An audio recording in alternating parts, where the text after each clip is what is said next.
नमस्कार। उत्तराखंड बेबाक उत्तराखंड के डिजिटल प्लेटफॉर्म में आप सभी का स्वागत है। मित्रों, 1 सितंबर 1994 को हुए खटीमा गोलीकांड की आज 26वीं बरसी है।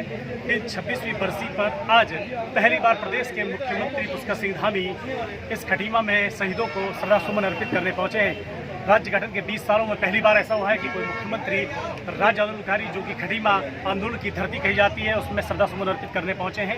तो आज खटीमा के इस शहीद निर्माणाधीन शहीद स्थल पर उन्होंने जो घोषणाएं करी हैं, जिस तरह का आज का कार्यक्रम रहा है, हमारे संग वरिष्ठ राज्य आंदोलनकारी भगवान जोशी जी हैं, जिन्होंने बहुत करीब से खटीमा के उस आंदोलन को देखा था। 1 सितंबर 1994 के खटीमा गोलीकांड का जो जुलूस था, उसको उन्होंने लीड किया था। वो हमारे साथ हैं, उनसे बात करेंगे।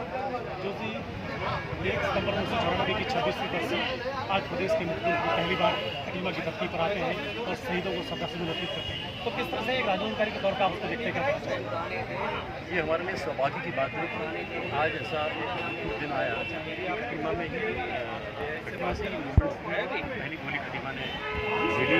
खटीमा से प्रारंभ की शहादत एक मंजिल तक पहुँची। मुजफ्फरनगर कांड उसके बाद 6 साल के मूवमेंट के बाद खटीमा मील का पत्थर साबित हुआ और 20 साल बाद ही सही खटीमा एक बहुत बड़ी हाइट मिली। स्टेट में के मुखिया के तौर पर खटीमा के समय विधायक केंद्र ने अपॉइंट किया विश्वास के साथ कि वो पूरे उत्तराखंड को प्रॉपर लीड करेंगे। और आज जो ये खटीमा क्षेत्र है, जनजाति क्षेत्र है, सीमांत क्षेत्र है, इसको भी एक संतुलित तरीके से उसको आगे बढ़ाएंगे। यहाँ आकर आज उन्होंने किए और कमिटमेंट किया कि आगे जाकर के इसको हम सरकारी करेंगे। सरकार ही इसको मैनेज करेगी। ये विभाग के पात्र है, बधाई के पात्र है कि उन्होंने एक नई पहल की और उन्होंने ये पहल की थी केंद्र सरकार ने 50 लाख रुपया लाने का श्रेय और स्टैब्लिश करने का श्रेय दिया है, इसके लिए बधाई। और साथ ही साथ ये जो आज उन्होंने डिक्लेरेशन की है यहाँ पर, उसका भी मैं स्वागत करता हूँ कि उन्होंने चिन्हीकरण जो लॉक हो गया था उसको ओपन किया है और उन्होंने कमिटमेंट की इस मंच से कि जो लोग नौकरी में लगे हैं या जो एग्जाम में निकले हैं या आगे जो भी कुछ फीसदी आरक्षण के मामले में बेहतर हो सकता है, उन्होंने इस मंच से सरकार के मुखिया की हैसियत से डिक्लेरेशन किया है कि या तो हम याचिका लगाएंगे और अगर हम वहाँ डिफीट कर गए तो हम सुप्रीम तक जाएंगे।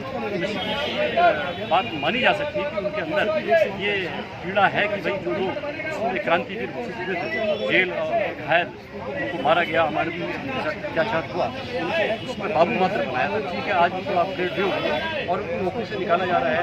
ये जो प्रोसेस उसको बंद किया जा रहा है, तो मैं समझता हूँ कि चीज़ को टाइम बाउंड करें, उसको लटकाए ना, अपने 2 महीने के अंदर चुनाव से पहले 9 नवंबर से पहले उसी को दे सके, बहुत अच्छा होगा। साथ ही आसमान ने कहा कि भाई जो लोग मृतक हैं उनके आसमान को, ये बहुत बड़ी बात है कि आज वो लोग बहुत परेशान है। कई ऐसे लोग हैं, बुजुर्ग हैं जो चले गए हैं, उनके आसमान को मिलना चाहिए और समय से इस पर जीवन होना चाहिए। लेकिन एक मांग कि इसमें सम्मानजनक पेंशन नहीं है और समान पेंशन नहीं है। हम ये कहना चाहते हैं कि इस या तो इस मांग को भूल गए या आंदोलनकारियों की तरफ से उसमें रिमाइंड किया जाना चाहिए था। लेकिन इस आपके पोर्टल के माध्यम से मैं रिमाइंड करना चाहूँगा कि आज नहीं भी वो कह पाए हैं तो हर हाल में इसकी वो तैयारी करें और सम्मानजनक, क्योंकि जहाँ भी देख रहे हैं 10,000 से कम वो कहीं किसी का नहीं बढ़ा रहे हैं। तो आंदोलनकारी 10,000 के आसपास को ले जाएँ ताकि एक सीक्वेंस जो उनका बना है आज की तारीख में, उनको ये माना जा रहा है कि बहुत शॉर्ट फील्ड गए हैं और बड़ा डिसीजन ले रहे हैं और बहुत अच्छी बैटिंग कर रहे हैं। तो आंदोलनकारियों के लिए भी बड़ी बैटिंग करें, ऐसा मानते हैं। सारी भागें आंदोलनकारी की थी। हालांकि सीएम साहब ने कुछ इस प्रोग्राम को राजकीय प्रोग्राम घोषित किया है और जो आंदोलनकारी नौकरी लगे हैं उनकी नौकरी पर जो सुप्रीम कोर्ट के आदेश है उस पर भी पैरवी करने की बात कही है। लेकिन कई सारी मांगें अभी भी हैं जो आंदोलनकारियों की अभी भी अधूरी है, उनको लेकर वरिष्ठ आंदोलनकारी भगवान जोशी का कहना है। भगवान जोशी 27 साल का खटीमा गोलीकांड 1 सितंबर 1994 में 27 साल का सूरज सैनी भी है। एक राजनीति के दौर में क्या लगता है कि आप कुछ सपनों को लेकर आगे बढ़े हैं या आगे बढ़ चुके हैं? जहाँ तक सवाल ये कि जब 10 मुख्यमंत्री ली है और उन्होंने जब खटीमा और 50 विकलांग हुए और जो जेल में घायल हुए और अनंत काल तक एडवोकेट हरी सिंह आंदोलित थे। और आज दृश्य आंदोलनकारी सही पहचान ठीक से न हो पाने का कारण मैं तो आज एक डिमांड करता हूँ आपके ऑर्डर के बारे में। आज पहले 20 साल बाद ही सही इस पर निश्चित रूप से किताब लिखी जानी चाहिए और जो रिसर्चर हैं, जो लोग PhD कर रहे हैं, PhD स्कॉलर हैं, 92 से लेकर 2000 के बीच की जो मूवमेंट है, तो चरम सीमा की मूवमेंट को एक क्लाइमेक्स कहते हैं। 1897 में जब विक्टोरिया रानी यहाँ पर इंग्लिश पीरियड में थी, उसमें इस राज्य की मांग थी, उसमें भी सेपरेट स्टेट की मांग थी।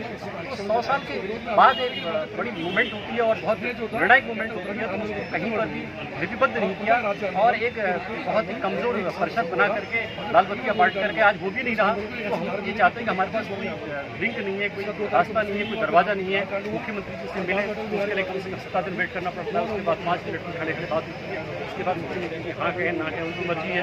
और जो माननीय त्रिवेंद्र रावत जी रहे, उन्होंने तो आंदोलनकारियों के लिए दरवाजा बिल्कुल बंद कर दिया था। और ये आक्षेप जो है पूरी भाजपा पर जा रहा है, क्योंकि उन्होंने जो भी नेगेटिविटी की है उसका असर भारतीय जनता पार्टी को न पड़े। मुख्यमंत्री जी इन सारे मामलों को ध्यान में रखते हुए पूरे उत्तराखंड का समुचित विकास करते हुए 9 पहाड़ी जिलों को विशेष ध्यान में रखते हुए उनको जो आज सरकारी जो वहाँ पर तमाम व्यवस्थाएँ हैं और जो प्राकृतिक व्यवस्थाएँ हैं उनसे मार 9 जिले झेलते हैं। और खटीमा के लिए अगर इसकी सेक्रीफाइस है बॉर्डर पर, इसकी सेक्रीफाइस है अगर यहाँ पर राज्य आंदोलन में, और यहाँ पर बियावन जंगल का बॉर्डर क्षेत्र है, तमाम तरह से यहाँ के जनजाति के भाई हैं, यहाँ के सारे समुदाय के भाई हैं, उनके लिए भी योजना है, बड़ी योजना उठा सकते हैं। कुछ ऐसी योजनाओं को पूर्ण करें जिससे खटीमा एकदम से देहरादून हल्द्वानी के स्तर पर अपना स्टेटस पाए।